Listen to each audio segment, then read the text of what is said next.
Russia was enabling in some ways, Russia and China. Yeah, but that's a different question from what you just asked me. Who said that they're doing that? Reporting that Reporting in the media? Yeah. Oh, then it must be true. It's in the media. It's a leaker. I'm not going to, let's imagine that were true. I certainly wouldn't discuss it in the press. I've already told you guys yesterday something, and I was very clear about it. Nothing that Iran is doing, nothing that anyone's doing to help Iran is in any way increasing their ability to target Americans. What you need to all understand, because we've explained this repeatedly, is Iran has spent the better part of 20 years not just sponsoring terrorism, but building long-range rockets, short-range missiles, and drones. And they were intending to build them a lot more. They were intending to double their stockpile of the stuff you're seeing them use now. They were going to double that. And they were going to use that and hide behind that to say, we're untouchable. We can now do a nuclear weapon, and you guys can't touch us or we'll overwhelm your air defenses, which is why the president had to address this threat. And he did, and he should have. Another president should have done it earlier. The world will be a safer place because we addressed it. Unfortunately, in the short term, it creates disruptions. But you know what's really disruptive? A nuclear weapon in the hands of these radicals. In Ukraine, do you sense that the momentum is shifting a little bit in the conflict? And if so, does that manifest itself? I think it's a bloody war. I think it's a very bloody war. I think, Russia's now suffering strikes deep in their territory. That's something you didn't see. At the end of the year, the winter's still going to hit Ukraine, and they're, obviously going to have to defend their airspace. People suffering every day. I think it's the only conflict, I've been told, it's the only conflict that anyone in the military can recall where the killed in action rate is higher than the casualty rate. That's how bloody it is. The Russians, I believe, are losing upwards of 5,000 to 6,000 soldiers a week. That's a staggering number. Lavrov sort of expressed that, or well, look, guys. I mean, when I have these talks, these things don't work well unless I come out here and characterize what the other side is saying. Suffice it to say that I think it's obvious to everyone that this war is very bloody. And look, Ukraine's paid a tremendous price as well. I mean, we've seen, civilian deaths, strikes in Kyiv. We've seen some of that increase. Certainly, I mean, this war has not been good for Ukraine either. So I think both sides should have an incentive to bring it to an end. That's been the challenge, is an end that both sides can accept. And we've tried, and we'll continue to try to see if we can, find a middle ground that brings this about.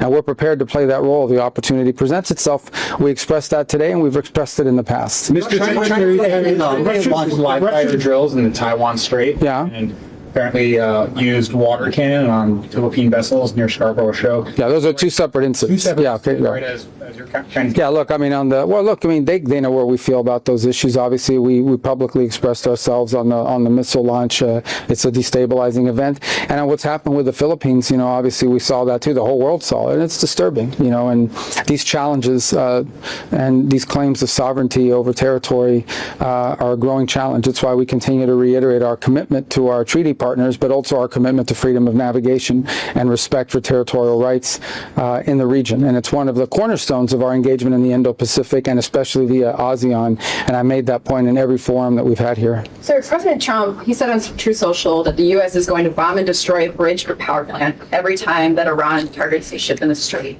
He's talking about civilian infrastructure there. Do you think that is... This is what he's talking about. Iran is begging us. Okay, both directly and indirectly. Let's do a deal. Let's talk. Iran is begging every day. The problem with Iran is every time they make a deal, the people that are in charge there, they either break it or they want to change it. So it looks like they're not ready to make a deal. So they're going to continue to pay a price. And every night the price gets higher and higher and higher.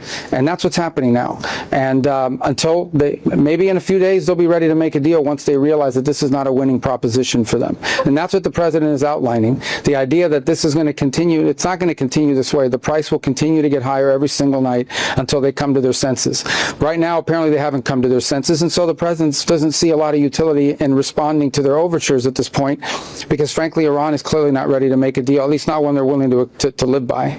But is he talking about Secretary, yesterday you were saying you were hoping that there would be de-escalation in the Red Sea, and the Houthis now attacked two Saudi ships. What is your reaction to that? Yeah, look, I hope that they'll stop. They shouldn't really do that. They got suckered into this by the Iranians. The Houthis largely were smart and stayed out of all this throughout the conflict, but they now apparently have gotten themselves suckered into this, going after Saudi Arabia and their ships. And by the way, that's, I was reading reports a few hours ago that there was actually a Saudi fuel ship that's flag Chinese. It's a Chinese ship.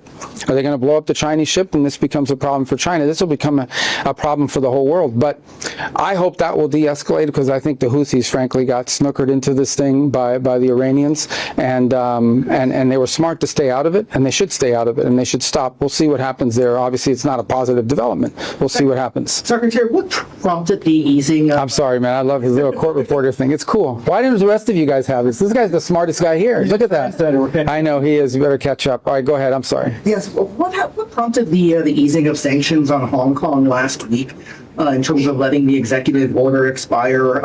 Yeah, no, there wasn't easing of sanctions. The executive order expired.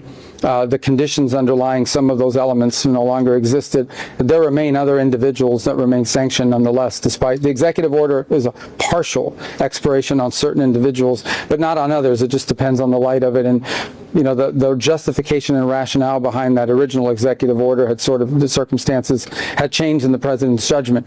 But there are individuals, there's still a significant number of individuals in Hong Kong that remain sanctioned, that were not covered by the executive order, and that remains in place. And obviously that was raised with us yesterday, but we don't see a change anytime in the near future on that. The Secretary, Russian leader of your meeting also once again mentions Anchorage proposals. Can you please clarify what those proposals are and how relevant are they today? Yeah, I mean, there was no, proposals, we know they've been reported about, they call it 3+2, the trading of terror, but those failed. You can't have a peace deal unless both sides agree to it, and the Ukrainians would not agree to it, and so that's why that effort didn't work. So we'll have to find new suggestions and new ideas, because certainly that one, it was not acceptable to Ukraine at the time, and I don't think it's acceptable to them now either. In fact, it's probably less acceptable to them. So, you know, when peace comes, it'll be because of some new idea and some new concepts, and we're prepared to offer some of those in the right setting and form if the opportunity presents itself and the conditions are right. We're prepared to play that role in a positive way. Will the president make the strategy to in assisting Manila in terms of putting more strategy in terms of the sites, in terms of freedom of navigation operations? Will you be conducting more of that soon? Yeah, I mean, look, we're a treaty ally. I mean, the United States and the Philippines have a treaty, and so we will live by that treaty. We're committed to supporting our treaty partners, and you know, obviously we've already done quite a bit. In fact, there was a U.S. Coast Guard vessel in the region at the time that this happened, and actually helped stand between the two sides and allowed the individual who was injured to be rescued and brought back for medical treatment. So we're already here. We're already present. We have a role, and we're not going to abandon our allies. We've made that abundantly clear. We're going to have a good relationship with China. Okay, these are the two most powerful economies in the world, two large militaries, two nuclear powers. We have to have a relationship with China. We want it to be as positive as it possibly can be. But that won't come at the expense of our allies and our partners in the region or our presence here either. Sir, it's been a day since we asked you about the Saudi nuclear agreement. Have you had it? Well, let me refer you. I know that was in the press the last few days, but let me refer you back. I think it was in November of last year when the Energy Department entered into this agreement. So the details are there. Obviously, even when the official announcement is made, it will have to go through a congressional notification process, and then we can talk more in depth about it. But suffice it to say that the U.S. is always looking for cooperation agreements with allies. I mean, Saudi Arabia is a strategic partner of the United States, and I think, without speaking in specificity about that deal, but in general, we're not the only country in the world that offers nuclear technology, and when countries decide they want to pursue a peaceful civil nuclear program, we'd prefer them do it with us than do it with some other country. It allows us to have influence over the direction that it goes. It allows us to make sure that there are safeguards in place, things of this nature. And in the case of Saudi Arabia, they've been an important strategic partner for us, so it would make sense for us to enter into such an agreement. But obviously the details of it, once it's released, you'll see it, you'll be able to understand it, and more importantly, it'll go through its congressional review process, which is a key part of this, you know, and so there'll be a lot more questions answered at that time. Would you be comfortable with Saudi Arabia enriching and reprocessing uranium? I'll let the agreement speak for itself. Suffice it to say that any agreement that we're going to make with any country in the world on civil nuclear energy is going to be one that will have safeguards in place to ensure that it can't be turned into a weapons program. And one of the best safeguards is to make sure that American technology and American companies are the ones that are involved in doing it. If, on the other hand, a country pursues nuclear technology with another country, well, then we don't really control those safeguards. So again, Saudi Arabia seeks to have a peaceful civil nuclear program. Other countries do as well. We have a similar agreement in place now with the UAE, and U.S. companies are the world standard in providing that. And so we are always looking for opportunities, by the way, not just in conventional reactors, but in small modular reactors, which is an area that we are increasingly around signing MOUs all over the world to help do as well. To countries that are exploring civil, peaceful nuclear energy, the United States wants to be their partner of choice, and we're always looking for opportunities to be able to make sure that our technology and our companies are the ones that are providing that. Does anybody over here have questions? Because this side is really lopsided. Go ahead. Let's put sanctions on China's Moonshot AI for apparently distilling. I don't have any announcement on that today. Go ahead. The Saudis agreed to the additional protocol. It's sort of the gold standard. And if the administration is trying to stand up to say that non-proliferation is a problem in the Middle East, shouldn't that be the ban? Any agreement that we would make on civil nuclear energy with Saudi Arabia or any other country is going to have safeguards in place to ensure that those cannot ever be turned into a weapons program. I mean, that's the gold standard.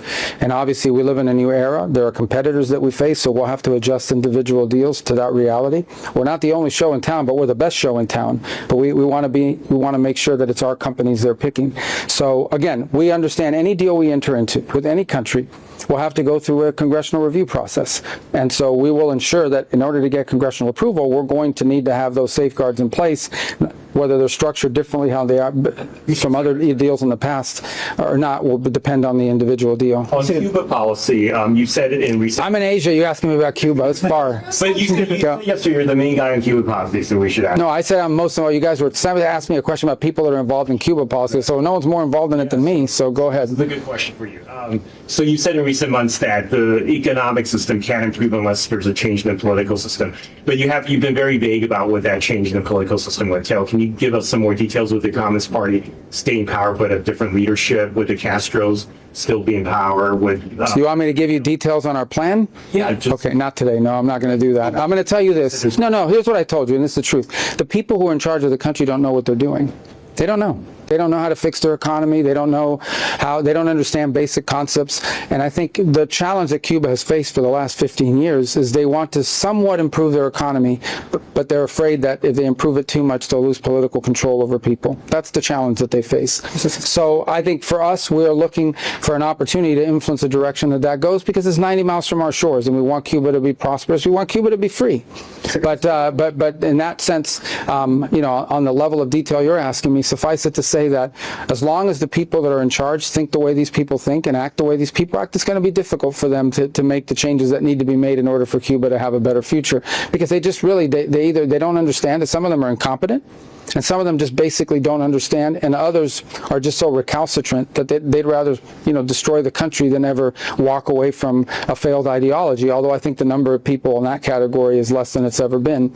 But for the most part, it's just people that don't know what an economy is supposed to look like. They really don't. And because they've always relied on foreign sponsors. That regime has survived on subsidies from the Soviet Union and then from Chavez. This is the first time they don't have a sponsor that's giving them subsidies for free. And they don't know what to do with themselves, because all they've done is freeload off these countries for all these years.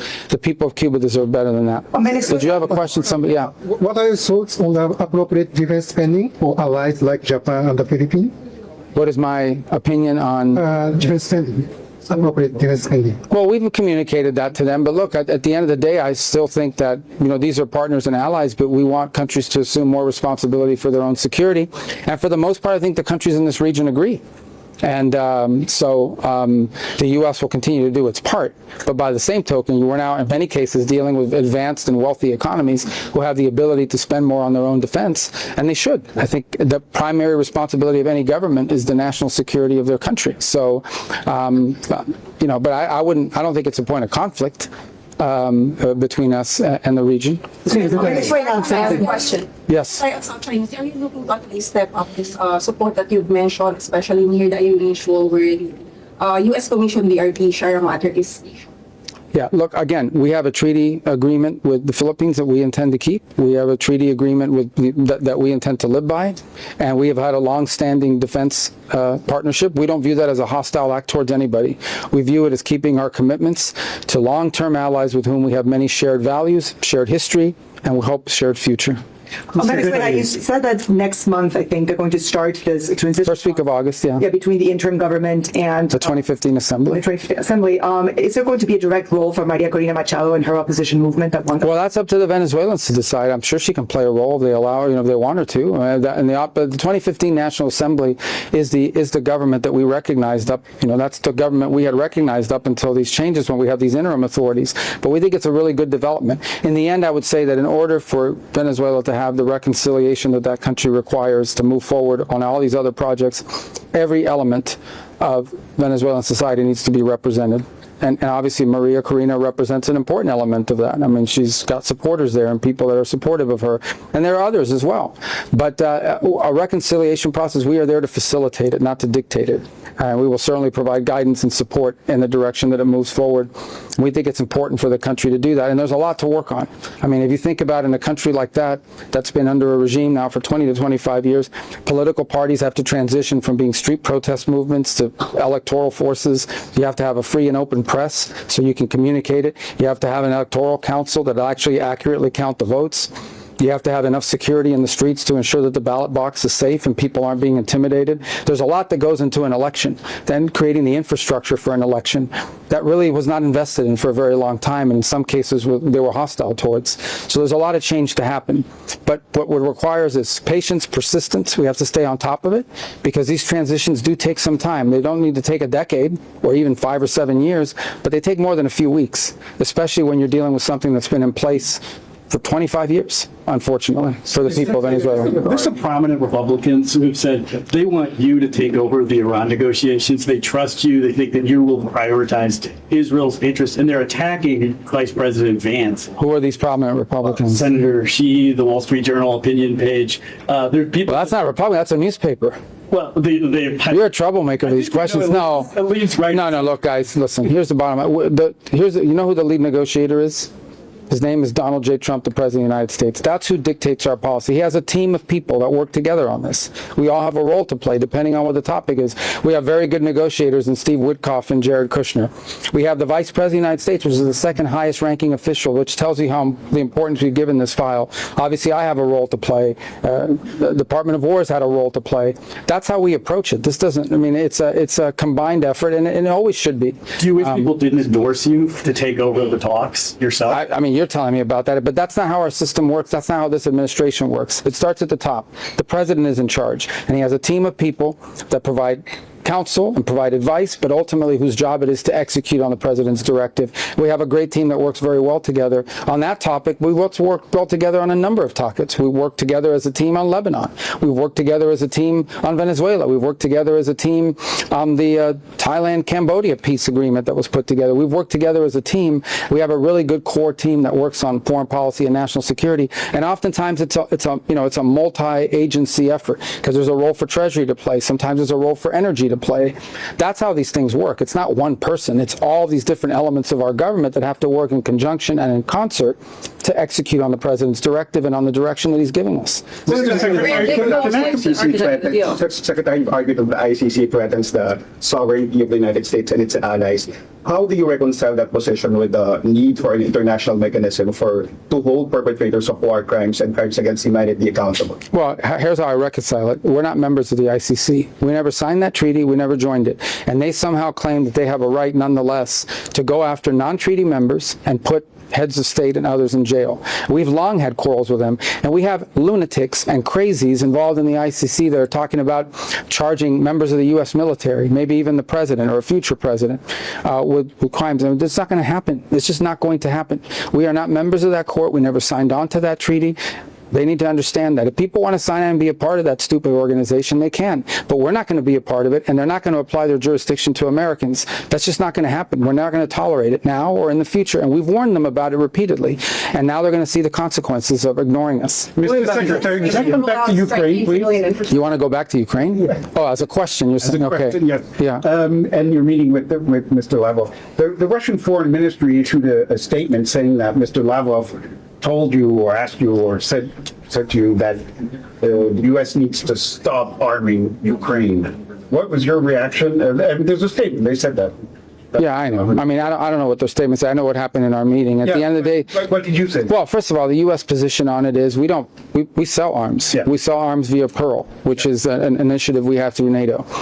And that's what we're involved in. There's been no change to our policy in that regard. We want a peace deal. We want the war to end. Yeah. We're prepared to play whatever positive role we can to end the war. And that, in order to end this war, will require something that both Russia and Ukraine can agree to. That's not going to happen at a press conference. That's not going to happen in one meeting here in the Philippines. That's going to require a lot of work. We invested in the past in it. It was unsuccessful, or at least unfruitful at the time. If conditions and factors have changed to make that possible, we're ready to go. The president's committed to that, and every single day that if we identify an opportunity to make a difference in that, we will. Because in the end, what the president most cares about is not the stuff people are, well, here's what he most cares about: that people stop dying, that people stop being slaughtered, that Ukraine no longer can go on and live in peace, and Ukrainians can move back to their country and rebuild it, that young Russians aren't being killed at the tune of 5,000 a week in the battlefield. He thinks it's a stupid war. He thinks it's a senseless war. And if we can play a role in bringing it to an end, we're going to use the power and influence of the United States to do so. And we're prepared to do that if the opportunity presents itself, and I hope it has, and I hope it does. And that's what we've communicated consistently to both sides, by the way. On that line, Secretary, you said that you are open for new ideas. Now that you met with Lavrov, are you and the president prepared to sit down with your counterparts, Ukrainian counterparts, if they visit Washington to speak for the funeral? Well, I don't know if they're coming next week or not. I think President Zelensky had expressed an interest in coming. We've met. I mean, we'll meet with them. We've met with them often. We talk to them often. In fact, we saw them 2 weeks ago in Turkey. I would argue we've probably met with the Ukrainians far more times than we've met with the Russian side, and I'm sure we'll meet again in the future, whenever that is. We're always open to meeting with them. I talked about the bridges and the power plants. Just want some clarification. Do you rule out striking civilian infrastructure? I think I saw, guys, I saw Arachi, their foreign minister, who the other day say or something about their policies, an eye for an eye. The president's policy is a head for an eye. I mean, honestly, that's what it's going to be. I mean, they will pay a very heavy price for the things they're doing. They're already paying a very heavy price. You guys don't know it because you don't cover it. You're not in Iran. You're not in the street. They don't have a free media. But they're going to continue to pay a very heavy price. Their industrial base has been decimated. Their defense industrial base has been decimated. They're losing launchers. They're losing radars every single night. They are suffering billions of dollars in damage, and their economy is a disaster. But despite all that, okay, these people who are calling us every day, begging, let's do a deal. They send us messages through other countries, third countries. I mean, they're running out of countries to send. Even I had countries here coming up to me, oh, I just spoke to the Iranians. They want to do a deal. The problem is, every time these people do a deal, they either break it or after they make it, they want to change the deal. So they're probably not ready to do a deal yet, but they will be soon because the price they're paying is very high despite their tough talk and their flowery language and their stupid Lego videos they put out. I've never seen them, but they put these things out on social media. Despite all that bravado, they are suffering tremendously, and they're going to suffer more until they come to their senses. They're not there yet, unfortunately. Which countries came to you? Oh, I can't tell you who told me that. I mean, then I'd be betraying the confidences. There's some of them that are here, yeah, and every day I get a text or a call or a signal message from a foreign minister. Oh, so-and-so called me. The Iranians want to talk. The Iranians want to talk. But the problem with these guys, and in addition to the fact that they're probably fighting with each other, is they make a deal, they agree to something, and then they decide, oh, let's change it after they made it. Or they agree, or they decide, oh, I know we made a deal, but we're going to violate it. I mean, these people, unfortunately, they aren't ready for a deal. I think they'll be ready soon, though. Do you think there's going to be a big escalation by the United States in the coming days? That's the president's decision to make. They're going to pay a price. They're already paying a price every single night. I mean, you can't do the stuff they're doing for free. They're going to pay a price. On Russia and Ukraine, did you talk with Wang Yi about any influence that China might be able to exercise to help bring that war to an end? We didn't discuss in our meeting. No, we didn't discuss Russia and Ukraine. We had a lot of other stuff to talk about. Secretary, did you discuss with Wang Yi the issue of technology and whether that will be on the agenda for the September lead? Well, that's a broad topic. Technology, like what? What do you mean? AI. Oh, AI. Yeah, look, I think that they've expressed they'd like to see some global governance about what AI is governed by. Obviously, I'm not sure we're aligned on that point yet, but that topic has come up. I think they've expressed an interest in discussing what the rules are going to be for how AI is used in the future. And I think that's going to have to be an international conversation. So, we have some ideas about what that should look like and what those standards should be, and maybe they're different from theirs. But we didn't go into great depth on that topic. But it's an issue that came up in Beijing as well. Secretary, just final point on Iran. What is Iran's off ramp? Is diplomacy running out of time? with Iran. I just don't think they're serious about making a deal. These guys, I mean, the more the president's gotten to know them, the more he's come to that realization. I mean, he said it yesterday, I believe. He gave a speech in Georgia. These guys, the problem with them is you can't make a deal with people unless they're going to keep it. And these people make deals and then they break it almost immediately, or they decide, oh, let's change the deal. That's not how deals work. I mean, they violated the MOU within days of it being implemented. We kept our end of it, so now they're paying the price for it. And maybe they'll change their mind here over the next few days as they continue to suffer great losses. Mr. Secretary, you know the Senate better than most anybody. They're debating the new military policy bill right now after the House passed it. One of the more controversial topics is about fusing the U.S. and Israeli military when it comes to co-production on things. Do you have any sovereignty concerns about that? If there are situations where the United States wants to send weapons, Iron Dome came up with Ukraine when the Israelis... You asking about NDAA? Yeah, I mean, that largely the Department of War manages that legislative portfolio, so I'm aware of the provision you're discussing that involves cooperation on technology. And look, at the end of the day, the truth is we do that with countries all over the world, right? I mean, if somebody, well, I haven't read the specific provision in terms to tell you in detail. I understand that. I understand the topic, though, because it's not new. You know, on air defense, for example, we've long cooperated with the Israelis. Look, if we have a breakthrough in our system or they have a breakthrough in theirs, we could share that in a way to improve our own systems as well. So if they've come up with some novel way of defeating drones, for example, of course we would want to have that and benefit from it. By the way, they're not the only country in the world that we would do that with. We do that with other countries as well. So I think that's the provision you're referring to, and that's something we're already doing. I mean, that's something that already exists. But I don't think there's any, that's different from sovereignty. I mean, it's not like U.S. forces are going to come under the command and control of a foreign general or anything of that nature. When Ukraine was asking for Iron Dome, the United States and some lawmakers, including Lindsey Graham, wanted the U.S. to send Iron Dome battery that was in the East Coast. Netanyahu vetoed that. That was the co-production. Yeah, but anytime you enter into co-production, we have those restrictions too. I mean, if we provide weaponry to a country as part of an agreement, they can't transfer that to a third country without our approval. We do the same thing. And Israel's not the only country in the world that does it. Other countries do it with their systems as well. That's just a normal way. When you do arms sales, part of the restrictions is you get to veto them passing it on to a third country. That's not just us to do it or Israel, it's every country. Is President Trump coming to Manila for the ASEAN Leaders Summit in November? I think he'd like to. I don't know what the schedule looks like, yet. I can't commit him to that trip because I don't control his schedule, but he was there last year, and I think that's something that we're going to talk about. It's an important forum, and I think APEC is a few days after. So, but I can't make scheduling announcements for you today. Secretary, would you rule out running for president in 2028?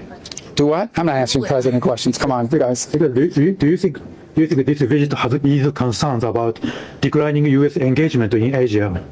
Are there eased concerns about our engagement in Asia? I mean, we're engaged in Asia every single day.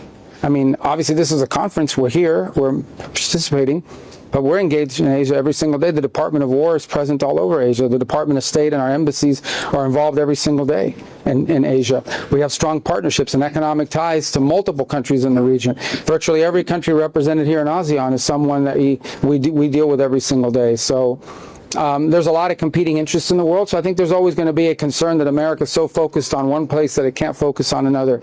But one of the great things about our country is that it is a large, powerful country. It has the ability to be present in the Western Hemisphere, in the Indo-Pacific, in Europe, in Africa, in the Middle East, and anywhere else where our interests are vital, including the Arctic, by the way. Do you think it would be easier to make a deal with Iran if the United States didn't wipe out so many layers of their leadership? Trump often mentions that they're on the third tier now. Do you think it would be easier to do what? To make a deal? Well, I think the first two layers weren't necessarily the nicest people on earth. So I don't think that, we'll just keep going down the layers, I guess. But I don't, the first two layers were not like reformers. These were not like Renaissance men, you know what I mean? So I don't think that the layers are the issue here. Look, the system is at the end of the day, it's a country run by radical clerics.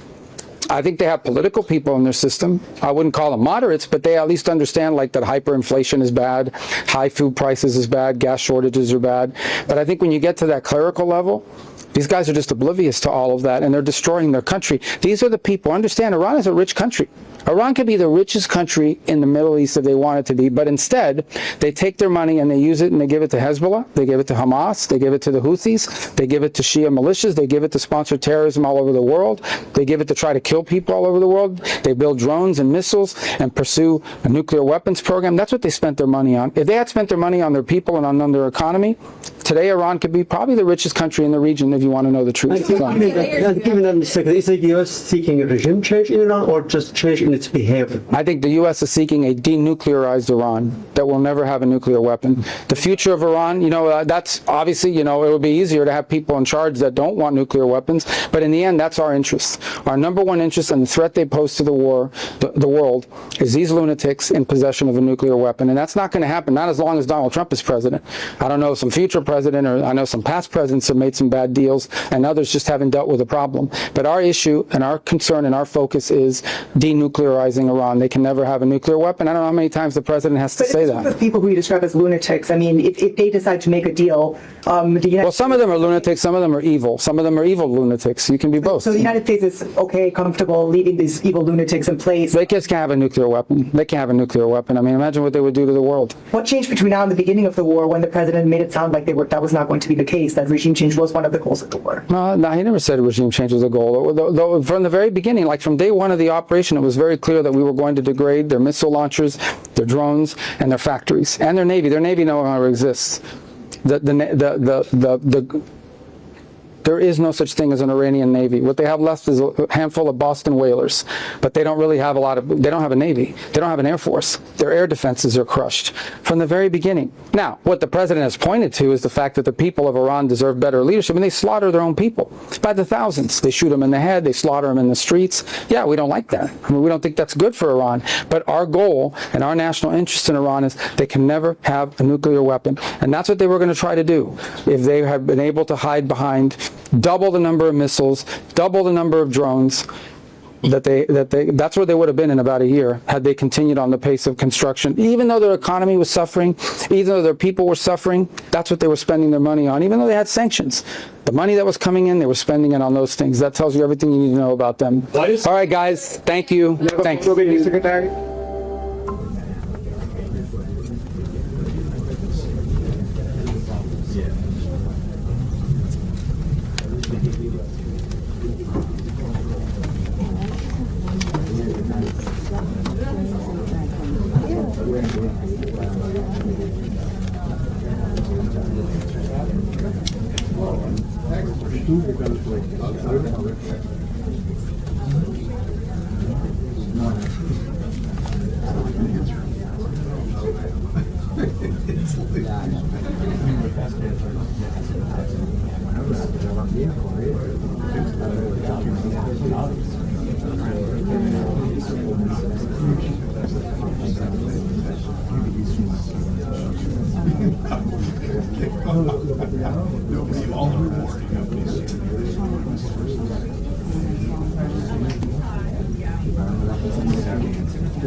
I know, they said it's exactly. When he passes, Yeah, I know. There was like but there's just like no one has to there's a lot of space for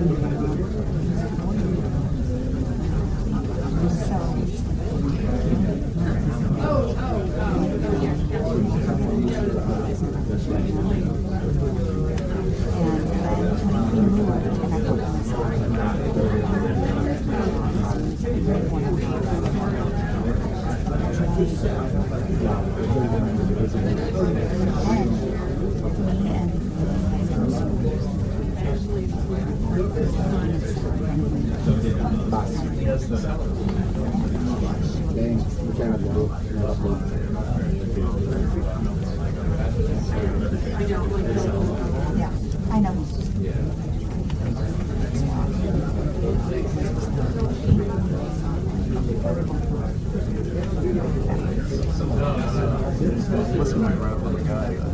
So close, so close. Because we were already in the Hobbit yeah.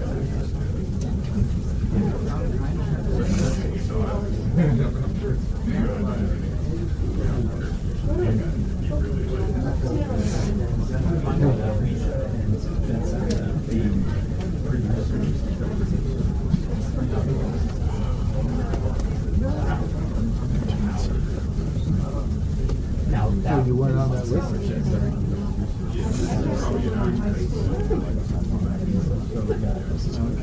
I'll find it in the photos. How to go? That's what I'm saying.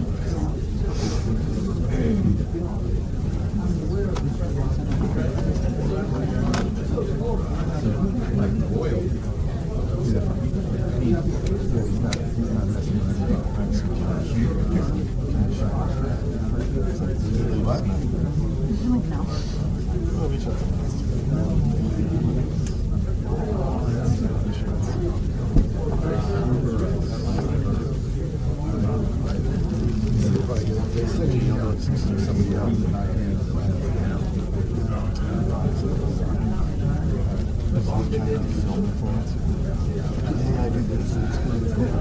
He's not messing what?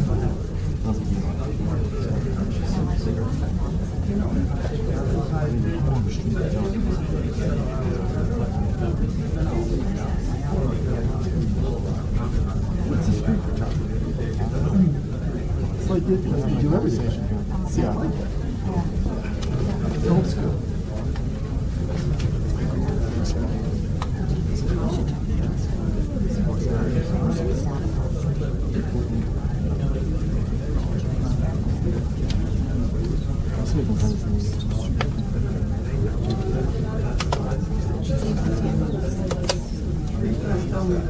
Seems like the style is like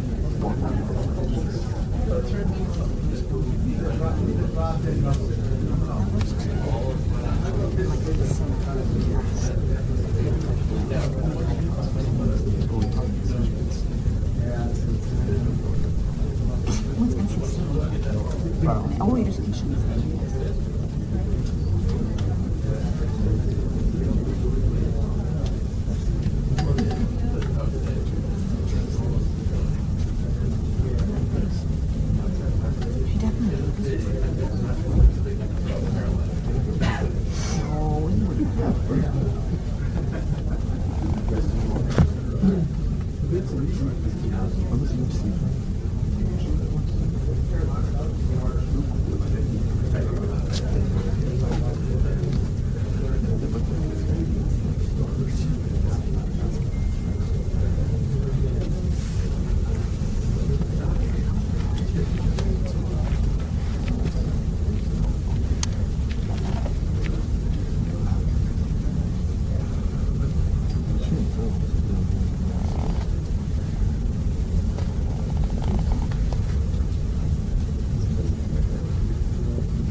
So many empty chairs.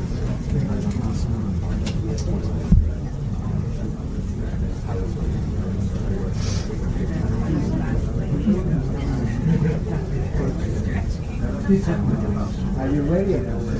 Observer for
Very thin. Very thin.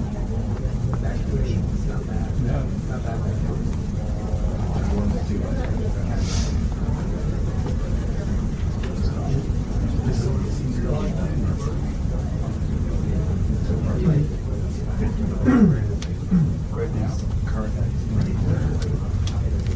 Do you normally use exactly? That's awesome. That's awesome. I'm not a scientist. It sounds yeah. Scientist. Kind of.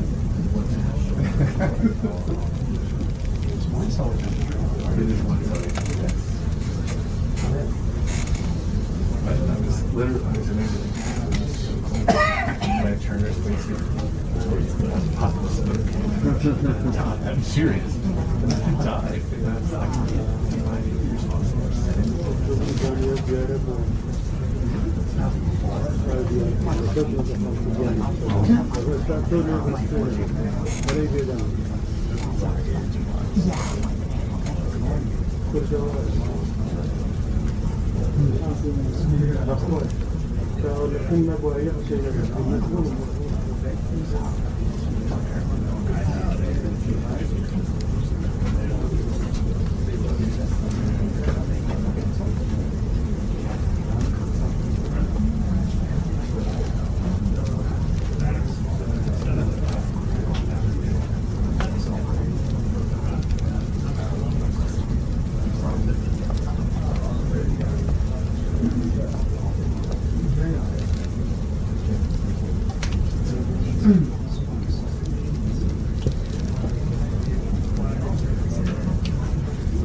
Good afternoon, everyone.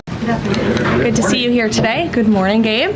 We'll begin today with a few scheduling announcements. Later this afternoon, President Trump will welcome the Los Angeles Dodgers back to the White House to celebrate their second consecutive World Series championship.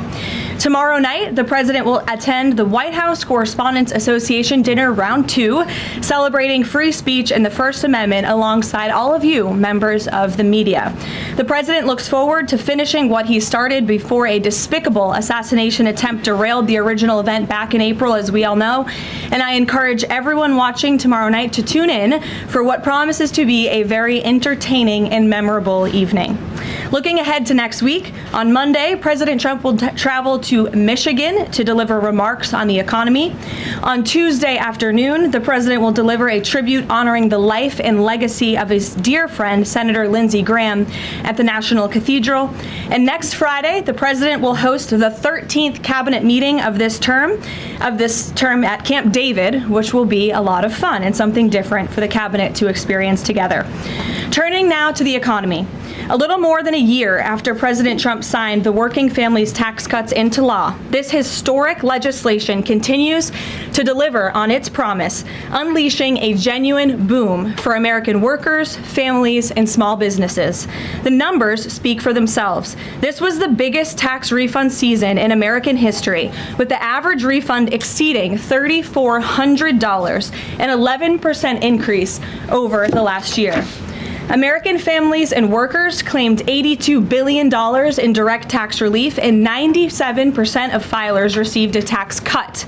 More than 29 million workers claimed no tax on overtime. More than 35 million seniors claimed no tax on Social Security, and nearly 8 million workers claimed no tax on tips. Thanks to the other pro-growth provisions in the working families tax cuts, like making the 20% small business tax deduction permanent and delivering 100% expensing for new factories, equipment, and research, the Trump administration is setting up American manufacturers and workers to thrive like never before. Just this week, the National Association of Manufacturers, which is the largest manufacturing association in the country, released a detailed report showing exactly how these tax cuts are driving investment, job creation, innovation, and long-term growth in all 50 states. In fact, I'd like to take a moment to highlight just a few of the real American businesses that this law is helping. Pivot Manufacturing in Arizona made the largest equipment purchase in company history after the Trump tax cuts gave them the long-term certainty to invest with confidence. Winton Machine Company in Georgia is on pace for the best year in its history. Ketchy Inc. in North Carolina was able to purchase new machinery and expand its workforce by 25%. And Juergens in Ohio expanded its brand new facility to increase production, and they're also paying their workers even more thanks to the no tax on overtime provision. These are not just great statistics, these are American businesses with the confidence to grow, hire, and invest right here at home rather than offshoring their jobs. And a business opening or expanding in this country means more opportunity and higher wages for American workers. It means a chance for the American dream for young families, and it means restoring the belief that we can make and build things right here at home. This is what President Trump promised, and it's exactly what he is delivering with the help of Republicans in Congress. Democrats throw around the word affordability a lot, but when they had the chance to vote for the largest middle-class tax cuts in history, they refused. If Democrats got their way, it would have meant the largest tax increase in history, $4 trillion. 90% of Americans would have seen their taxes go up, and it would have been a complete disaster for our economy. That's the Democrat solution to, quote, affordability. It is raising your taxes. So I hope the press will cover more of the massive success stories resulting from the working families tax cuts and point out that every single Democrat on Capitol Hill voted against every single common sense provision that put more money back into the pockets of the American people. Finally, on the energy front, after this briefing, President Trump will participate in a historic ratepayer protection pledge event at the EPA headquarters down the street. The president will expand the ratepayer protection pledge to governors, state legislatures, developers, and power providers to ensure that everyone involved in building and powering data centers pays their own way, instead of passing those costs on to hardworking families. The president will be joined by Energy Secretary Chris Wright, EPA Administrator Lee Zeldin, and several governors who have already signed on to this pledge, and it has already proven to be remarkably successful. Nearly 200 additional stakeholders have signed on since it was first announced, including utilities, data center developers, public power authorities, co-ops, and state governors. As a result, the pledge now covers 80% of all the power delivered to American homes and businesses. President Trump's bold leadership is turning data centers from a source of concern into engines of growth and opportunity for communities across this country, all while cementing America's dominance over China in the global AI race. The president is ensuring the American people are never left footing the bill so private companies can benefit. Instead, President Trump is leveraging the data center boom to deliver real, tangible benefits for working families and small businesses. So we have a busy day here, rest assured. I'll take some questions. And here in our new media seat, we have Cam from Town Hall. Cam, thank you for being here. Why don't you kick us off today? Thank you. Two quick questions. One on Congress. First off, Speaker Mike Johnson passed a continuing resolution earlier this week. John Thune has said he wants to work with Democrats to find a way to fund the government. What is the White House's stance on the best way to keep the government funded? Well, the White House's stance is that the government needs to be funded. This president and Republicans on Capitol Hill from both chambers, as you just mentioned, the House and the Senate Republicans want to keep the government open. We want to work together to find ways to do that, and the White House will continue to have discussions with Senate leadership on the best path forward. I don't want to get ahead of those conversations, but the most important thing for the American people to know is that this president and this White House wants the government to remain open, unlike the Democrats in this town who have been acting as obstructionists. We've seen time and time again, they have chosen to block this administration, to block Republicans in Congress from keeping our government open, which does not help anyone, and it especially hurts the American people who depend on our government remaining open so they can access the critical services that our government provides to so many Americans across the country. So these conversations are continuing, but I think I just made the president's position quite clear. Thank you. And then on the Saudi Arabian nuclear deal, what steps is the U.S. taking to get Saudi Arabia to sign the Abraham Accords? Sure. Well, the president himself has spoken on this many times. His Truth Social post this morning, and I will read it for those at home who missed it. The civil nuclear deal, there will be no enrichment of material, an important point being made between the Department of Energy and Saudi Arabia, which pertains only to non-military use, will be approved, but is totally subject to Saudi Arabia joining the very respected and successful Abraham Accords. The United States is not opposed to civil nuclear facilities, as we all know.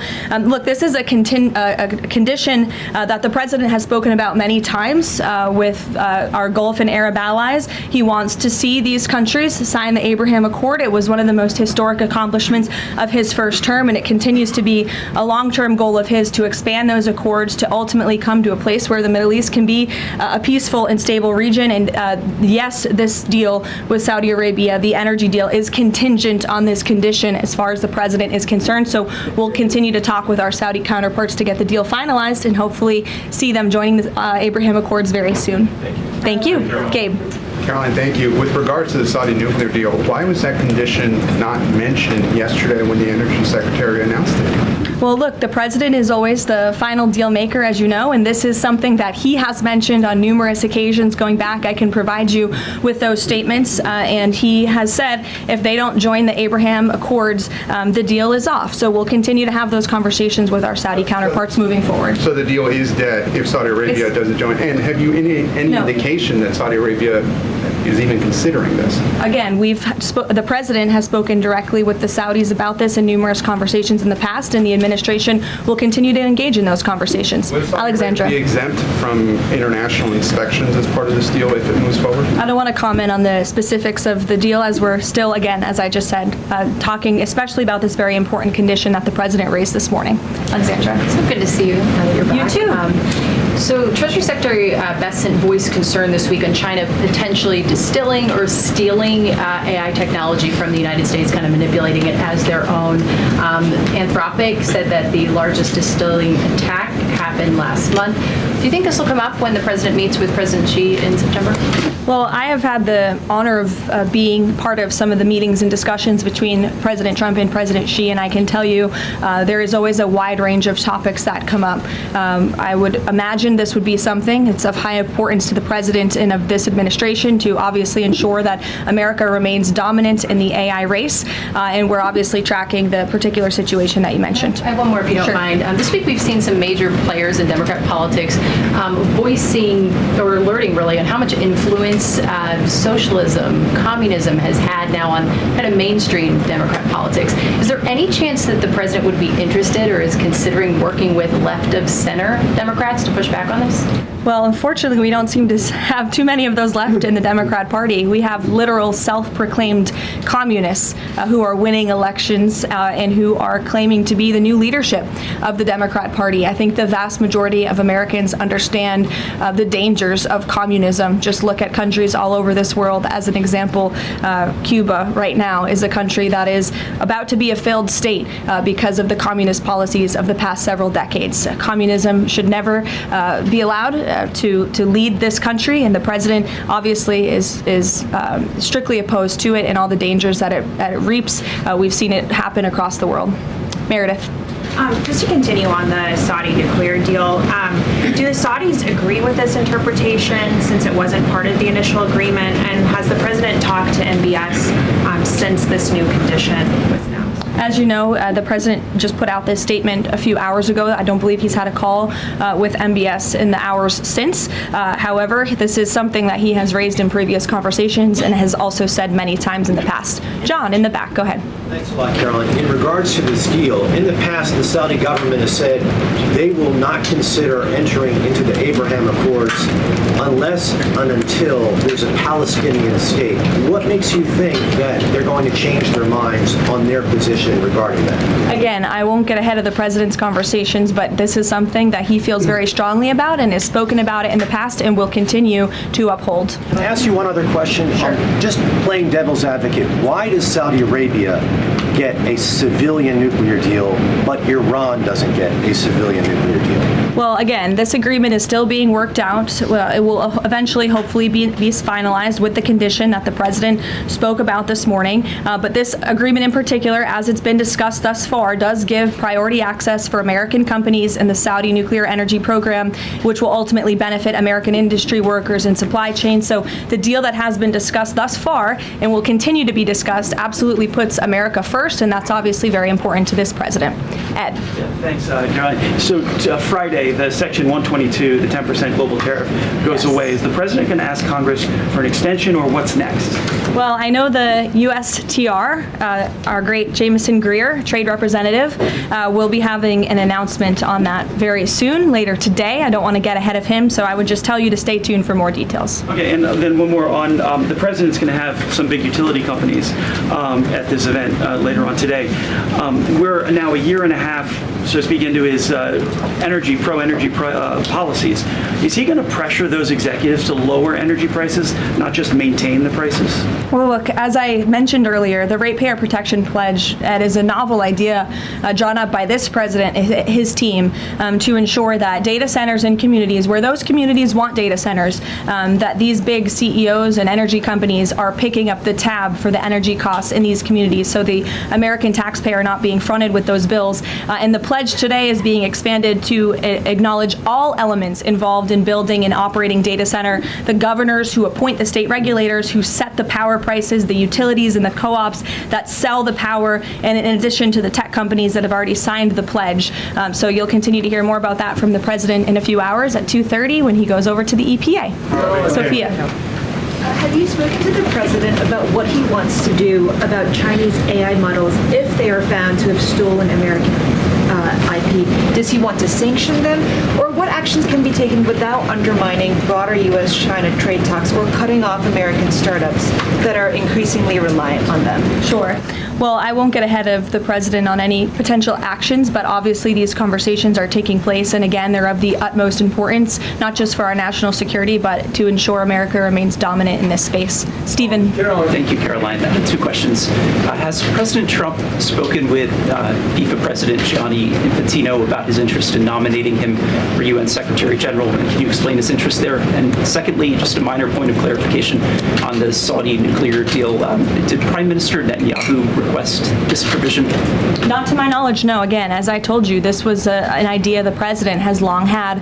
It was the president and his team in the first term that began and signed the Abraham Accords with several countries in the region, between those countries and Israel. And the president obviously wants to expand on that historic accomplishment from his first term.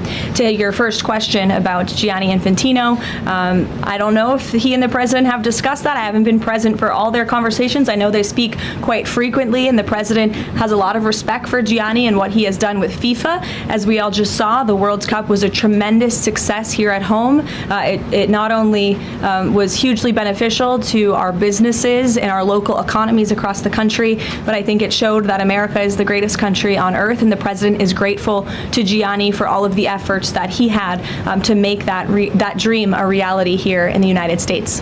Danny. Thanks, Caroline.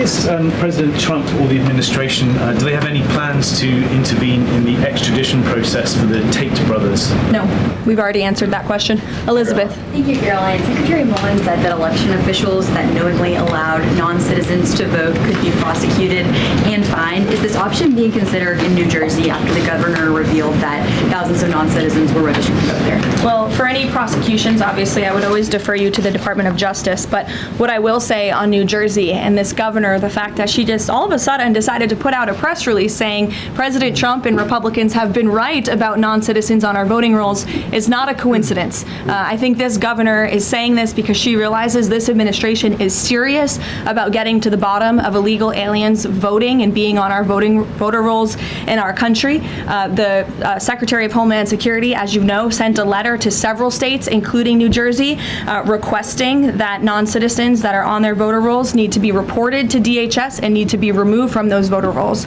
So that's why all of a sudden she is speaking truth about the fact that this does take place in states across the country. It is completely unacceptable to have non-citizens on American voter rolls voting in U.S. elections. And she says it's 6,600. We suspect it's a heck of a lot more, not just in New Jersey, but in states across the country. The president is hell-bent on getting to the bottom of this, and it's also why we need to pass the Save America Act to ensure that only U.S. citizens are voting in U.S. elections. And I understand the House had a great accomplishment yesterday with passing the budget resolution, which has as much of the Save America Act as possible, and we encourage the Senate to move forward with passing that resolution into law so the president can sign it into law by the August recess. It's of the utmost importance to this president, but also to the American people who support this bill overwhelmingly. Mary in the back. Thank you, Caroline. Two questions, one on Sophia Cunningham and then on self-driving cars. Sure. Sophia Cunningham in the WNBA has been attacked as a MAGA Barbie for saying it's common sense for men to not be in women's sports in locker rooms. Is the president following this story, and has he reached out to her? I don't believe he has reached out to her. I know he is following the story. As you know, this is something the president feels strongly about as well, and the American people do too, that men should not be playing in women's sports. It's completely ludicrous that anyone could support that. It's even more ludicrous that you do have Sophia Cunningham, a female athlete herself, very accomplished in her own right, coming forth and speaking that truth that men shouldn't play in women's sports. We want to protect women and girls, and the backlash she is receiving from Democrats and left-wing figures across the country is astonishing. They are clearly very out of touch with the American public on this issue, which again is an 80-20 issue. It's common sense. It's rooted in basic biological fact that men should not be competing against women on playing fields across the country. Thank you. And then really quick on self-driving cars. There's legislation right now to ban China's self-driving car technology from U.S. roads. Does the White House have a position on this? And broadly, how does the president feel about self-driving cars himself?